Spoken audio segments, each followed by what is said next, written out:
또 두 번째 이르시되 요한의 아들 시몬아 내가 나를 사랑하느냐 하시니 이르되 주님 그러하나이다. 내가 주님을 사랑하는 줄 주님께서 아시나이다. 이르시되 내 양을 치라 하시고 세 번째 이르시되 요한의 아들 시몬아 내가 나를 사랑하느냐 하시니 주께서 세 번째 내가 나를 사랑하느냐 하심으로 베드로가 근심하여 이르되 주님 모든 것을 아시오매 내가 주님을 사랑하는 줄을 주님께서 아시나이다. 예수께서 이르시되 내 양을 먹이라. 내가 진실로 진실로 내게 이르노니 내가 젊어서는 스스로 띠띠고 원하는 곳으로 다녔거니와 늙어서는 내 팔을 벌리리니 남이 내게 띠띠우고 원하지 아니하는 곳으로 데려가리라. 이 말씀을 하심은 베드로가 어떠한 죽음으로 하나님께 영광을 돌릴 것을 가르치심이로라. 이 말씀을 하시고 베드로에게 이르시되 나를 따르라 하시니 베드로가 돌이켜 예수께서 사랑하시는 그 제자가 따르는 것을 보니 그는 만찬석에서 예수의 품에 의지하여 주님을 파는 자가 누구오니까 묻던 자더라. 이에 베드로가 그를 보고 예수께 여짜오되 주님 이 사람은 어떻게 되겠사옵나이까? 예수께서 이르시되 내가 올 때까지 그를 머물게 하고자 할지라도 내게 무슨 상관이냐? 너는 나를 따르라 하시더라. 이 말씀이 형제들에게 나가서 그 제자는 죽지 아니하겠다 하였으나 예수의 말씀은 그가 죽지 않겠다 하신 것이 아니라 내가 올 때까지 그를 머물게 하고자 할지라도 내게 무슨 상관이냐 하신 것이로라. 아멘.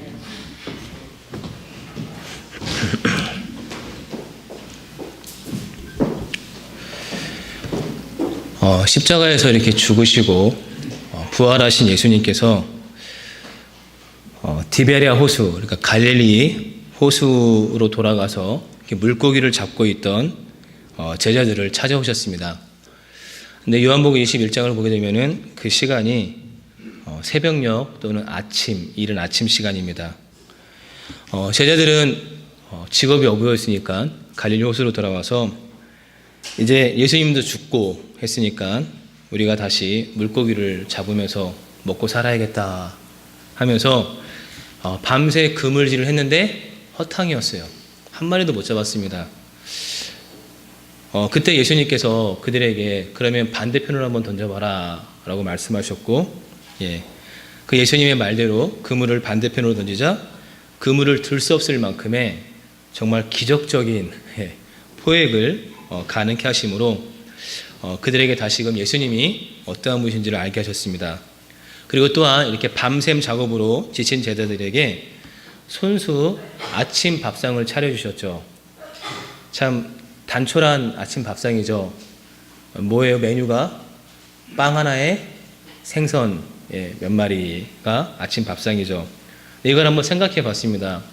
예수님이 제자들에게 이 아침 밥을 차려주기 위해서 요한복음 21장에 되면 숯불을 피우고 그 다음에 그 위에 생선을 구웠다고 하잖아요. 그는 예수님이 친히 아마 불을 피웠을 거예요. 어떻게 피웠을까요? 이렇게 하면 불이 피워졌을까요? 자, 안 그렇겠죠? 예수님이 친히 불을 피웠을 거예요. 그냥 이렇게 바람 불어가면서 나무에 불을 붙이고 거기에다 직접 생선을 굽고 제자들을 부르시고 그들에게 아침밥을 이렇게 먹습니다. 그러니까 예수님도 제자들에게 아침밥을 차려주셨어요. 그는 집에서 혹시 남편분들 아내에게 매일 아침마다 밥 차려달라고 그러지 말고 손수 차려 먹을 줄도 알아야 돼요. 그렇죠? 물론 자주 그러진 않아도 상관없겠지만 아무튼 그러면서 제자들과 이렇게 식사를 하면서 특별히 그곳에서 자신을 배신한 베드로를 회복시켜 주셨어요. 그리고 베드로를 회복시키시고 그에게 이 목양의 사명을 다시 맡기십니다. 근데 그 내용을 보면은 우리가 알고 있죠. 자, 똑같은 질문을 예수님이 3번 반복하잖아요. 어떠한 질문이죠? 요한의 아들 시몬아, 내가 나를 사랑하느냐? 근데 그 질문을 우리가 첫 번째, 두 번째, 세 번째 질문을 보게 되면은 같은 내용인데 첫 번째 질문과 두 번째, 세 번째 질문이 조금 달라요. 자, 첫 번째 질문을 보게 되면 이렇게 물으시죠. 요한의 아들 시몬아, 내가 이 사람들보다 나를 더 사랑하느냐? 그리고 두 번째, 세 번째 질문은 요한의 아들 시몬아, 내가 나를 사랑하느냐? 지금 차이가 있죠. 어떤 차이가 있습니까? 첫 번째 질문은 뭐가 있어요? 더. 예, 이 사람들보다 더라는 비교급의 질문이 있습니다.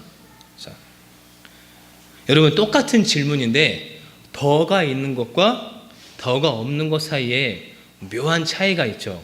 자, 예를 들어서 제가 저희 나영이랑 경찬이한테 묻습니다. 나영아, 경찬아, 너는 엄마를 더 좋아하니? 아니면 아빠를 더 좋아하니? 라고 물을 때와 나영아, 경찬아, 너는 엄마를 좋아하니? 아빠를 좋아하니? 라고 물을 때 똑같이 좋아하는 그 감정을 묻는데 어떤 게 더 강한 질문 같아요? 더가 붙으면은 더 강한 질문이죠. 그 질문을 받으면 이제 아이들이 고민하겠죠. 그러니까 예수님이 묻는 거예요.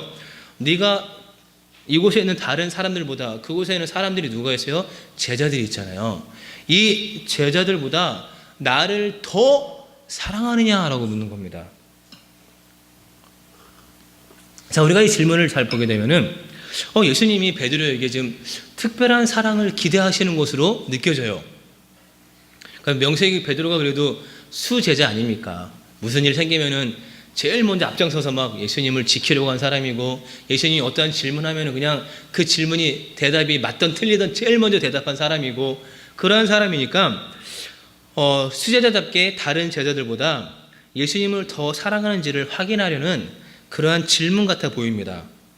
그런데 우리가 이 요한복음 말씀을 잘 보게 되면은요, 이것은 예수님이 네가 다른 사람은 나를 더 사랑하느냐라고 비교급으로 물으신 것은 그것을 확인하기 위해서가 아니라는 것을 알게 됩니다.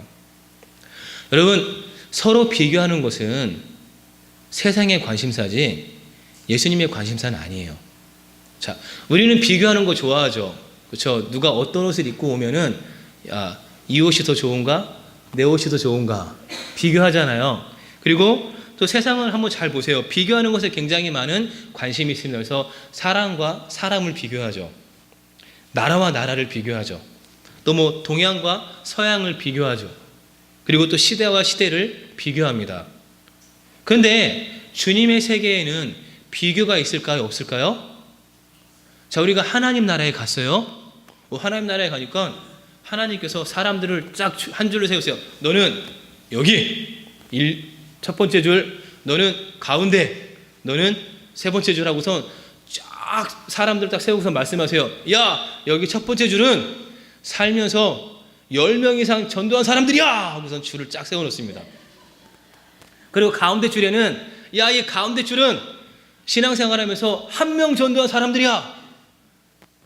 세 번째 줄에는 뭘까요? 야, 얘네들은 신앙생활하면서 1명도 전도 못한 사람들이 하면서 줄을 쫙 세워놓고 비교해요.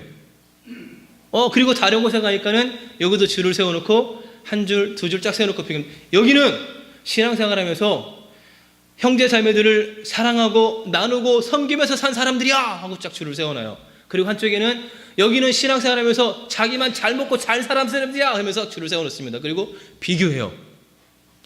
여러분, 그 나라 가고 싶으시겠어요? 예, 안 가고 싶죠. 하나님 나라는 그런 나라가 아니에요. 그런데 그런 하나님 나라를 가져오신 예수님께서 베드로에게 내가 다른 사람들보다 더 나를 사랑하느냐라는 비교급으로 물으시는 거예요.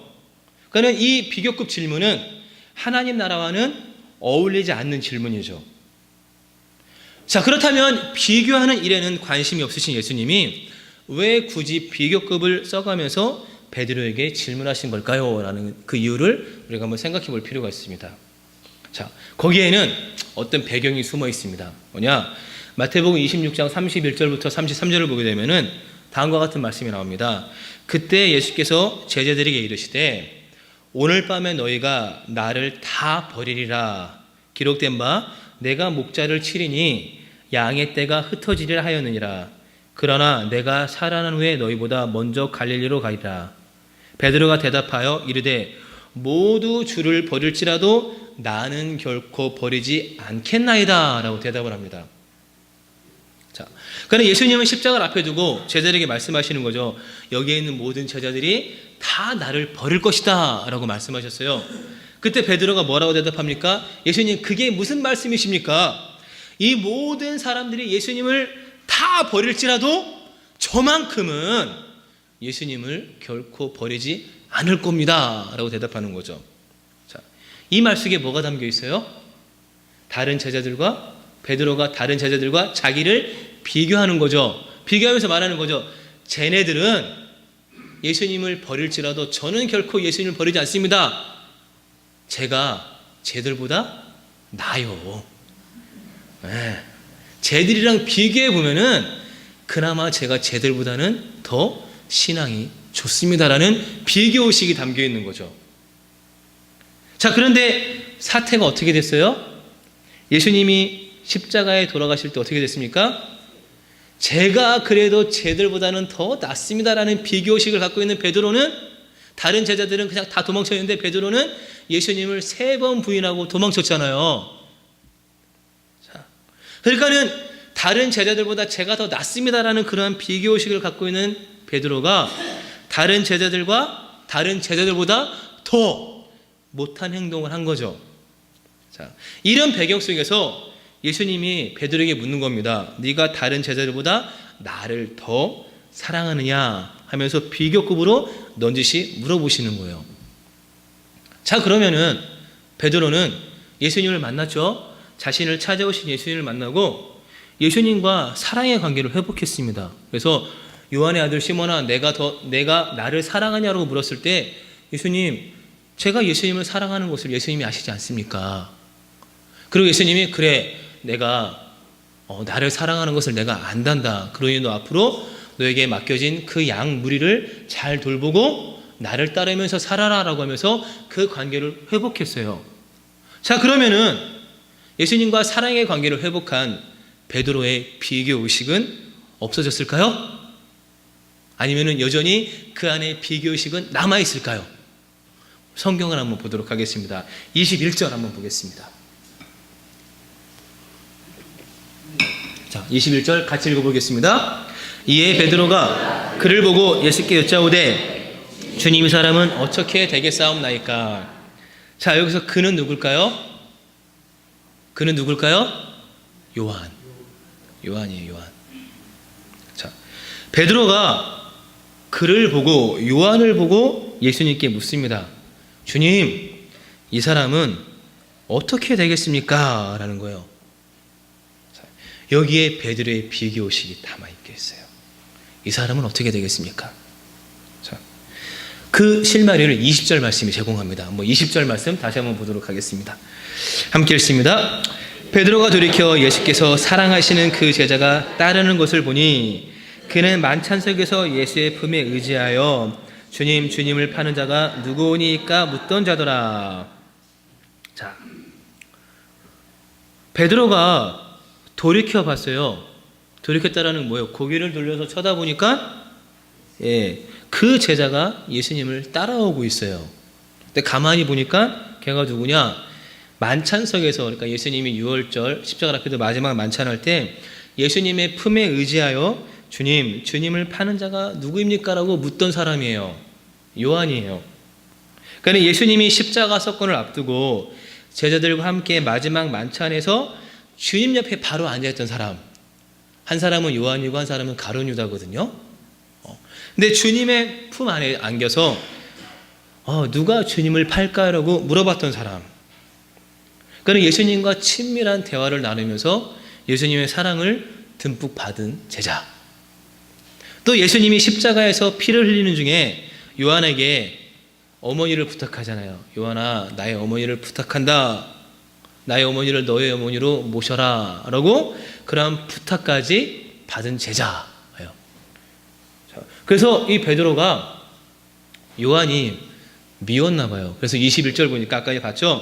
이에 베드로가 그를 보고 예수께 여짜오되 주님, 이 사람은? 이라고 묻잖아요. 베드로가 요한 몰랐을까요? 알았죠. 근데 물을 때 주님, 요한은 어떻게 될까요? 라고 묻는 것이 아니라 주님, 이 사람은 어떻게 될까요? 라고 묻는 거예요. 근데 베드로가 요한을 보고선 화가 난 이유가 있어요. 그 이유가 18절 말씀에 나와요. 18절 아니고 19절 말씀에 나옵니다. 19절 말씀을 보게 되면은 자, 이 말씀을 하심은 베드로가 어떠한 죽음으로 하나님께 영광을 돌릴 것을 가리키심이로라. 이 말씀을 하시고 베드로에게 이르시되 나를 따르라 하시니라고 하잖아요. 예수님이 베드로에게 나를 따르라고 하셨어요. 이게 2인칭 단수 명령이에요. 그러니까 나를 따르라는 말이 뭐냐면은 베드로에게만 하신 말씀이에요. 그러니까 거기에 여러 제자들이 있었죠. 여러 제자들이 있었는데 그 제자들에게 다 하신 말씀이 아니라 베드로에게만 하신 말씀이에요. 그러니까는 베드로야, 너만 나를 따라와라라는 거예요. 왜 따라오냐? 아마 자기만 불러서 은밀한 대화를 나누고 싶으신지 아무튼 제자들이 있는 곳에서 자기만 나를 베드로만 따라오라고 말씀하신 거예요. 그래서 베드로만 예수님을 따라가다가 고개를 돌려보니까 누가 따라와요? 요한이 따라와요. 그것도 아주 가까이. 그러니까 베드로가 열받은 거죠. 저게 예수님의 사랑을 듬뿍 받는 것도 참 싫은데 예수님이 나만 따라오라는데 쟤 왜 따라오는 거야? 하면서 비교하는 거죠. 자, 비교하는 거예요. 그러니까는 지금 베드로의 마음속에 요한과 자신을 비교하는 의식이 있어요.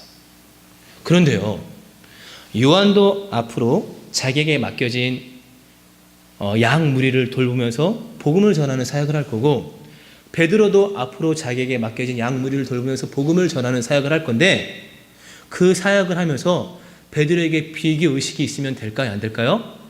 안 돼요. 실제로 요한과 베드로의 사역을 한번 비교해 보세요.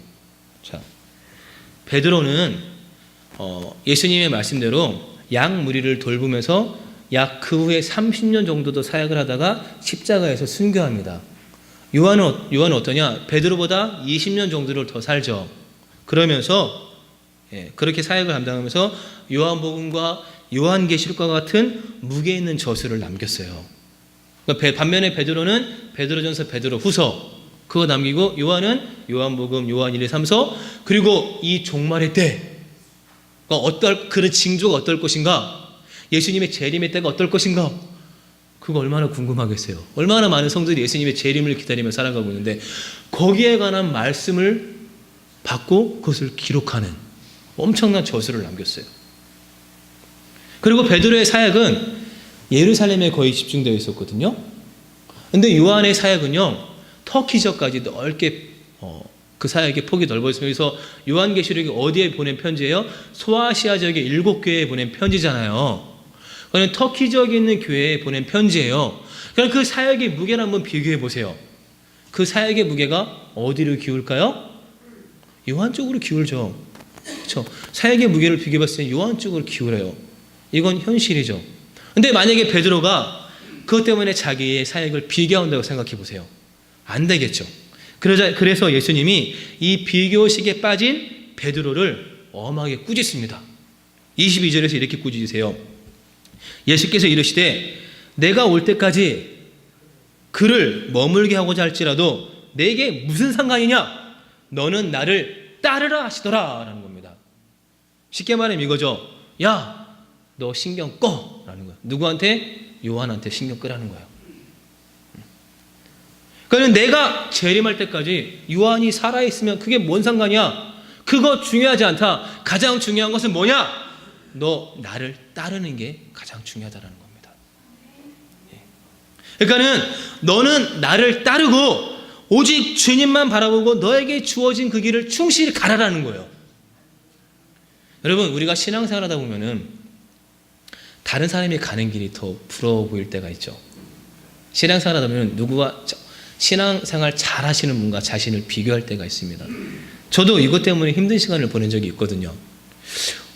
성장하는 교회를 보면서 왜 내가 사역하고 있는 교회는 성장하지 않지? 그런 생각이 들 때가 있어요. 저 교회는 이렇게 부흥하는데 왜 우리 교회는 부흥하지 않을까? 또 가끔 이렇게 동기들 중에 야, 너 그 교회에서 사역하냐? 라고 하면서 부러움을 받는 교회가 있거든요. 그런 친구들을 볼 때 부러울 때가 있어요. 그래서 내가 학교 다닐 때 쟤보다 공부 잘했는데 하면서 그런 생각하면서 어떻게 쟤는 저렇게 모든 사역하는 사람들이 부러워하는 교회에서 목회하고 참 부럽다 하면서 속상해한 적도 있습니다. 근데 이게 참 비교하지 않으려고 애를 써도 그게 잘 안 돼요. 근데 교회는 어때요?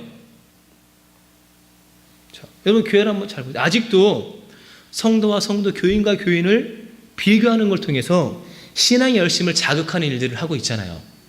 그럼 보십시오. 누가 더 하나님을 사랑하는가라고 비교하지 않나요?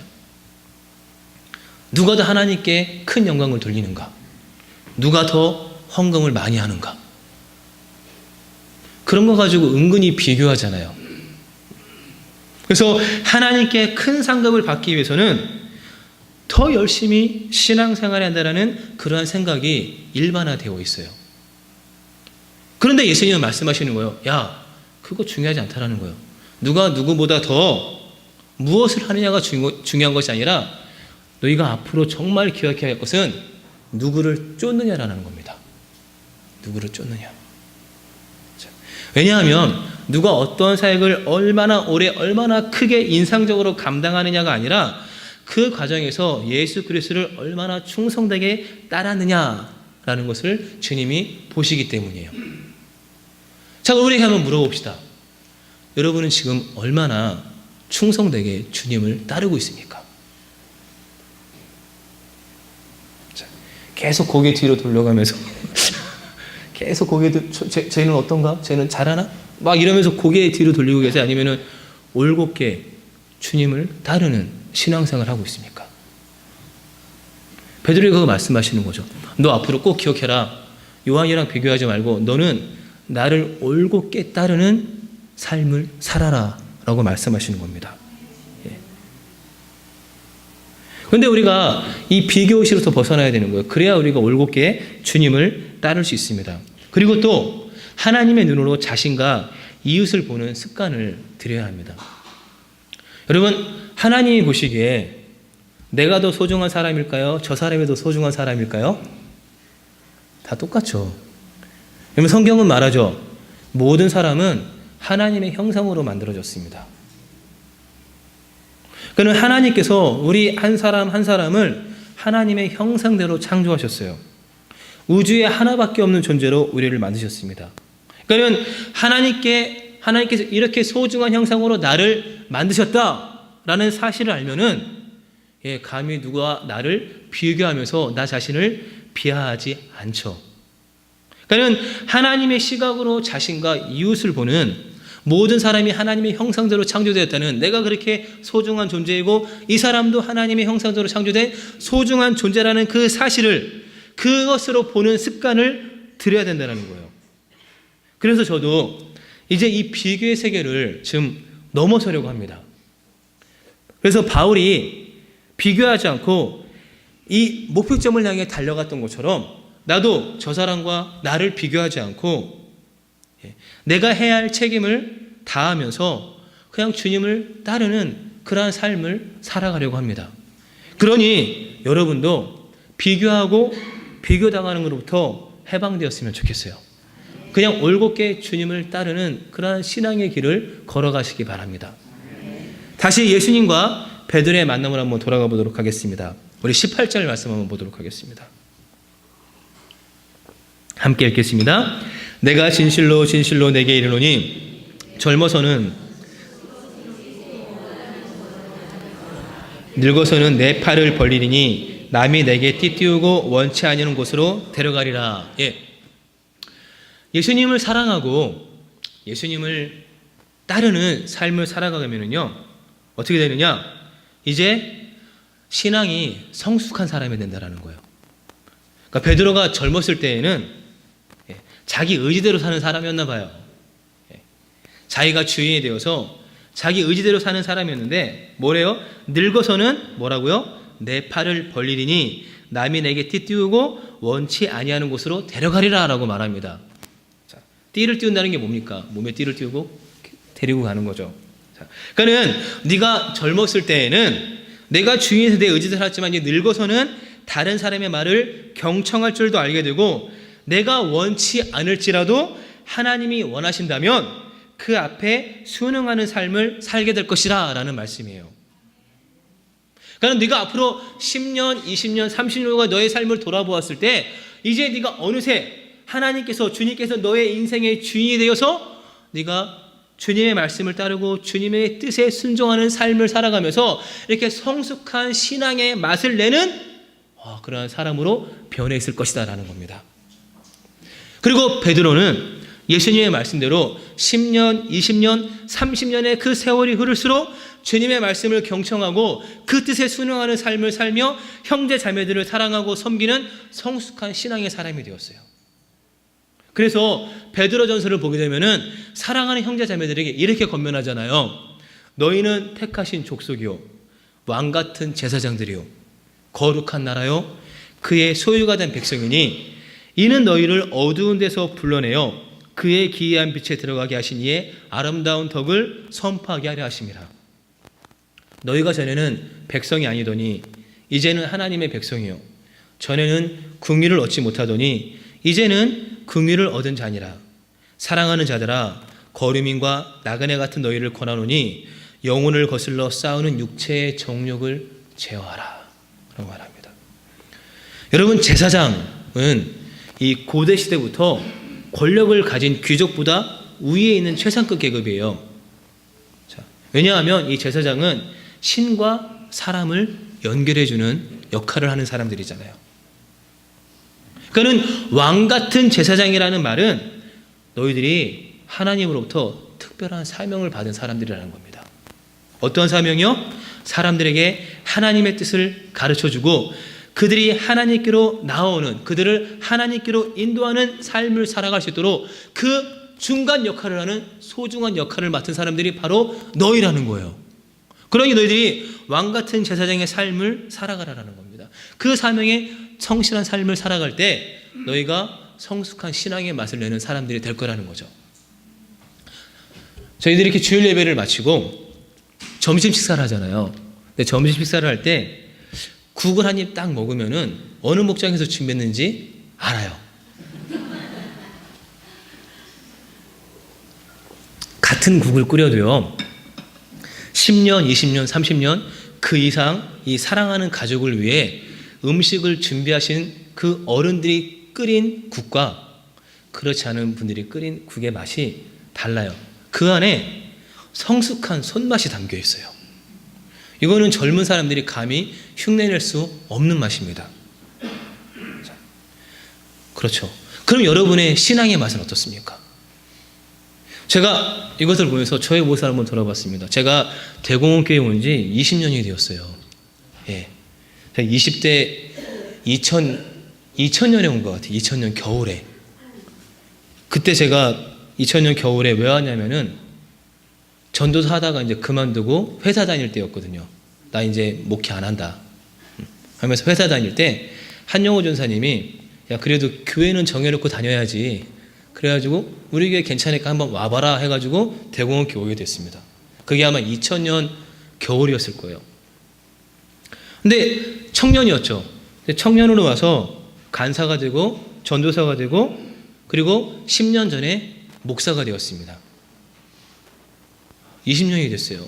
어디 가서 20년, 제가 한 교회 20년 있었다 그러면 사람들이 놀래요. 특별히 목회하시는 목사님들이 많이 놀라면 뭔 그렇게 오래 있었냐고 한 교회에.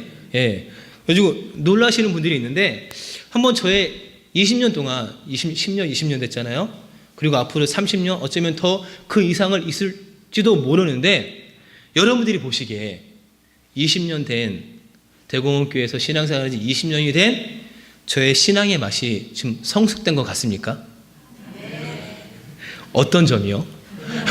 자, 어떤 점에서 저의 신앙이 성숙된 것 같습니까? 어떤 점에서 저의 신앙이 성숙된 것 같아요? 지금 말하기가 좀 그렇죠. 예. 말씀 전하는 거요? 네. 아마 말씀을 전하는 것에서 성숙됐다는 것은 제가 말씀을 보는 것이 더 성숙됐다라는 거겠죠.